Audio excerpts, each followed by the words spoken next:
So hi everyone, this is a video that I was hoping probably to never make, because who would want to make this video? So basically I went to have my car dynoed, it's nearly a month ago now, and this wasn't any fault of the dyno or anything, it just brought it on even quicker, is my gearbox broke. So I'd had telltale signs of this before the dyno session, didn't know what it was, thought it was just some of the 6-speed hard shifting, that kind of stuff. It wasn't.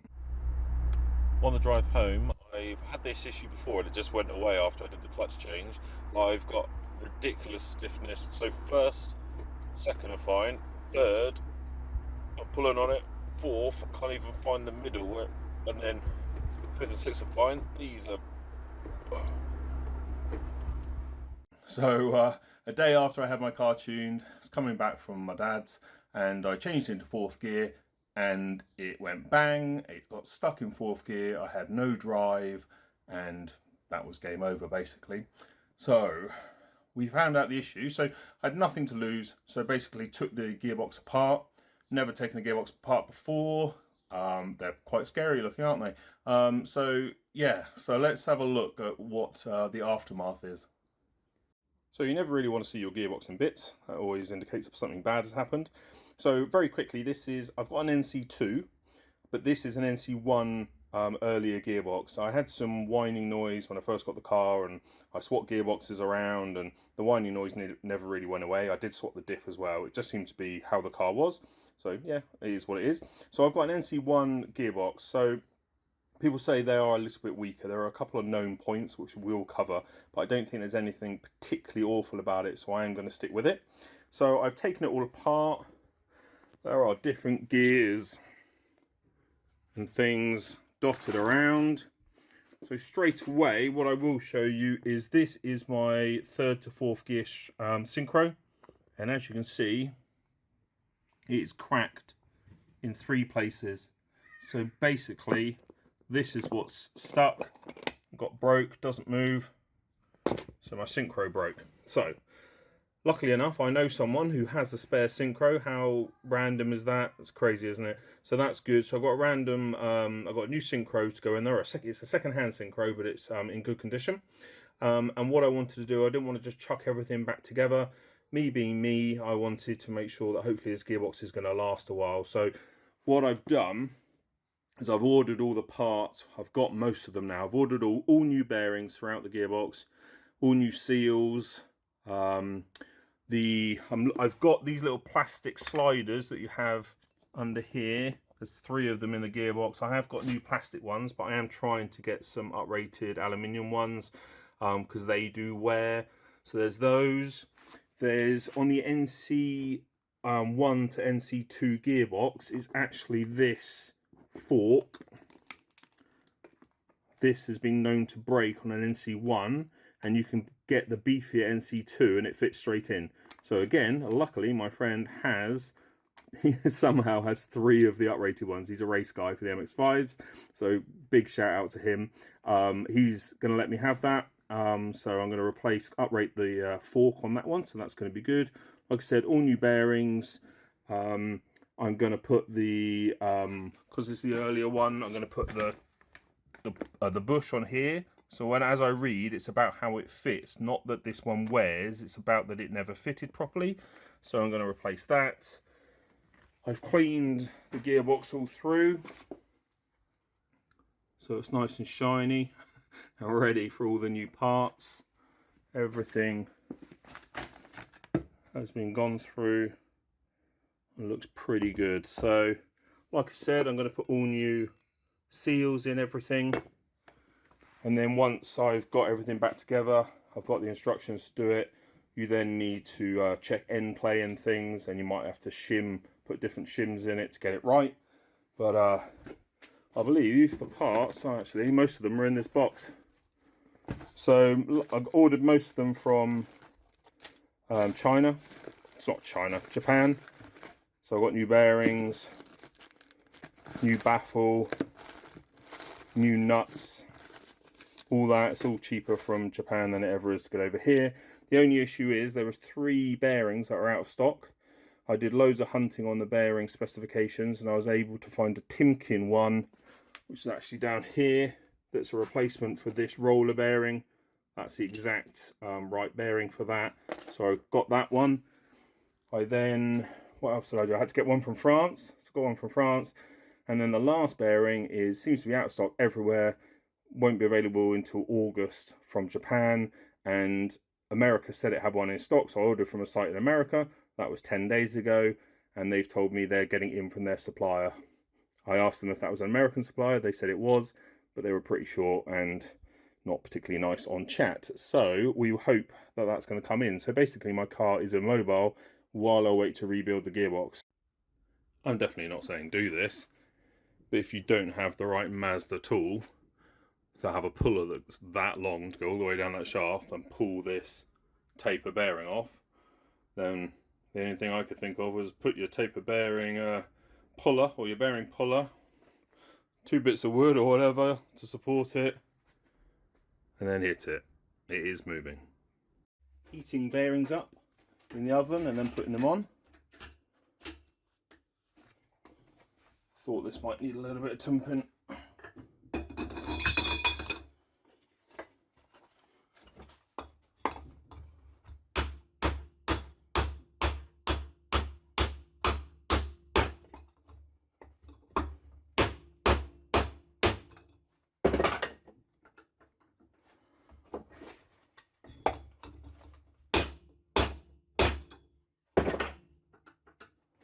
Hopefully that's the normal slot, the bearing's in.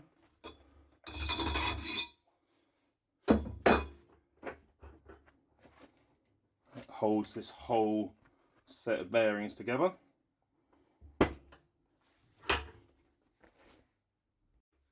Another bearing going on, taper one.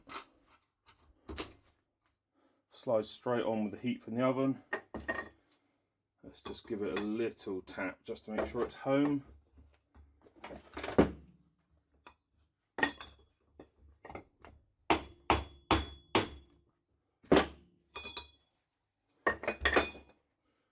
Gravity should do the rest. That'll cool down. So these taper ones, you have to put the whole side of this bearing in. As far as I know, there's nothing plastic in them or anything. You're heating them up just to expand them slightly. They go on. The other bearings, and this is an example, oh, it's not an example of one. The other bearings they're not taper, but they have a little insert that's pure metal. So basically just put that in the oven. I've put it in there for 5 minutes, put it on, it's just slid straight on, and then it cools down and it grips. So, so far, it's going a lot better than I thought it would. So I finally received my last 2 bearings. It's been a real trial of patience and searching to get all the bearings that I need to rebuild this. Obviously they weren't actually broken, but if you've got your gearbox apart and you want to really future-proof it, then I'm just going to redo all the bearings. I've got obviously new parts, new nuts for the different bits. I've already put new seals in the 2 seals that you need. I've got new sliders for the top section. I tried to get aluminium ones, but wasn't able to. Smart rated ones. So this is the one, I think I spoke to you a little bit quickly about it. This is an NC1 gearbox selector fork. This is an NC2. So let's have a quick look at the selector forks. I'd mentioned before that I was going to fit an NC2 selector fork into an NC1. Found out that doesn't work. Right, so this is an NC1 4th gear synchro fork, and you can see this is an NC2. You can see that it's thinner, so it's thinner, and I thought it was this part that was known to break, but it's actually a part up here that's known to break. So I thought you could get the NC2 one, which is beefier here and beefier here with these wings, and I thought that was going to fit. It doesn't. They are a different size, so that doesn't work. So they've obviously changed the size of this synchro gear. So I then went back, did some more research because I hadn't looked into it that much. I just thought that was the way forward. And this is an NC1, but the uprated original part you can now buy. So this is still the same, so there wasn't an issue there, but you can see it now has wings here. So obviously this part of it has been strengthened and it is the right size. So I bought one of those. I thought, well, I've got the gearbox apart, I want to try and get rid of any weakness that the NC1 gearbox had. So this is one of the parts. So just to show, NC2 does not fit an NC1. So I've got the counter shaft down the bottom and the main shaft in and the rear plate on. So now I've got to work out the end play. So I've got to use a depth gauge to measure some end play to see what size shim that you need. So I've got myself a depth gauge and let's do some techie measurements. So continuing on with putting everything back together, I've got the third, fourth gear new synchro in there. That was the one that was cracked. It's got the uprated fork on it. So doing that, and then I've got to put in this side adjuster. So just wanted to mention this side adjuster. Just want to mention these are the little squares, the little sliders people talk about. I've got 3 new ones. So one goes on here and there's 2 in the top section that I'll do. Have been talking about getting these in aluminium. I haven't been able to get hold of them, so just replacing them with OEM. So it's the best I can do at the moment. So yeah, just working my way through the instructions bit by bit, hoping this is all going to come together. Very much at the end of doing the gearbox now. I've got one bearing to go on, one more nut, and these need to be done up to certain torques. This is a left-hand thread, so it actually does up the other way around, so you need to be careful of that. So having already changed these sliders for some new plastic ones, literally that day I put them in, a new post went up from Performance Delta, who I've dealt with before, and they are doing brass sliders. They've just released them, and I said, can I get these before the weekend? Joe over there was really good, sent them out first class, so I've got the 3 to change. So again, there's one on this 4th gear fork, so I need to get this element off, and then the other 2 at the front here.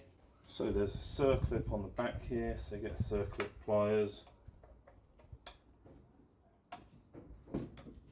Take that off, it's a washer, and then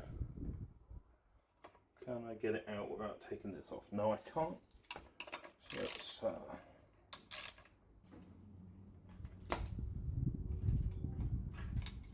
slide that out a bit, and then we've got this slider, so the brass one's going to replace that.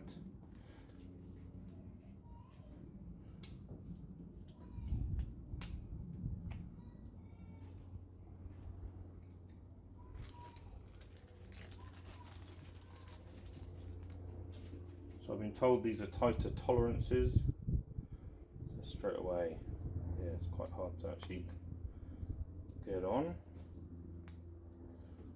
So it was slightly tighter tolerance, but once it's on there, it moves. Get your circlip.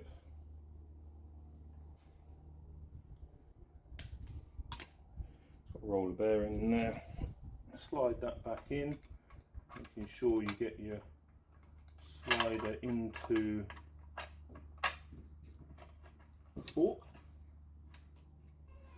Let's put a bit of screw lock again on the bolt.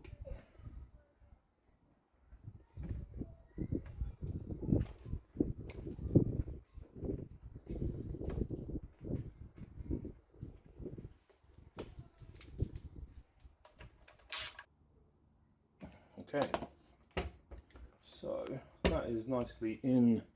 Let's see if you can show you.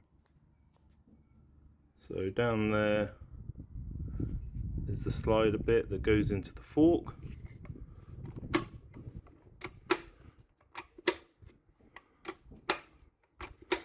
Yeah, nice, that's the first one. Now moving on to the other sliders here, you've got to get this top plate off, or just pull these bolts out. Take this section out. So the slider is this back bit here and this back bit here. So what we've got to knock out is this pin. So you get something like a punch. So it's a little roll pin. So now this shaft will slide out. This becomes free. The little slider that was in here goes flying. Grab another one. So that goes in like that.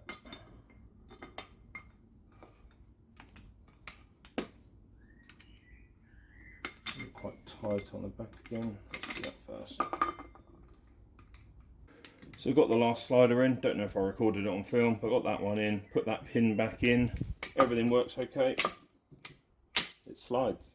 So that's all good. So that's upgraded. So in the gearbox, in here, that's your brass slider upgrade. So I've been able to get this nut done up. I've already done this one up, which is the left-hand thread. I was able to use a big torque wrench on that one. This nut is 55 millimeters. You're not going to be able to get a socket on there. There's a special tool that's like hundreds of pounds or whatever, £100. And you can't get it in the UK. So what we've done, I've used a bit of physics, is I've done this at my friend's. He had a really big adjustable spanner that did 55 mil. So we put an adjustable spanner on here. We then use this as leverage on the end of the spanner. Measured 3 foot from the end of, from the middle of this. So 3 foot, and then used a luggage pound puller that tells you how much force you're putting into it. He put a bar for it to hold the gearbox down in the bell housing, and then I pulled that round to 50 pounds, and that at 3 foot at 50 pounds is 150 pound foot, which is within spec for this nut. So that is the last one to do up. I now need to tump them over and lock them into the little lock area, and then it's putting the covers back in. So that's how to do up this nut. So that is the transmission done. NC1 transmission all back together. Done all the flanges for the rear housing, the gear lever housing's on, the top is on. You have to align the forks and the other bits at the back, but once you've done that, so align it before you put the sealant on, so do a test fit of that, and then once you've got it all that's going to go on straight, then you can put the sealant on the cover and put that down. So yeah, it's been a bit of a arduous journey, but I'm glad it's all done, and hopefully get the gearbox back in over the next couple of days.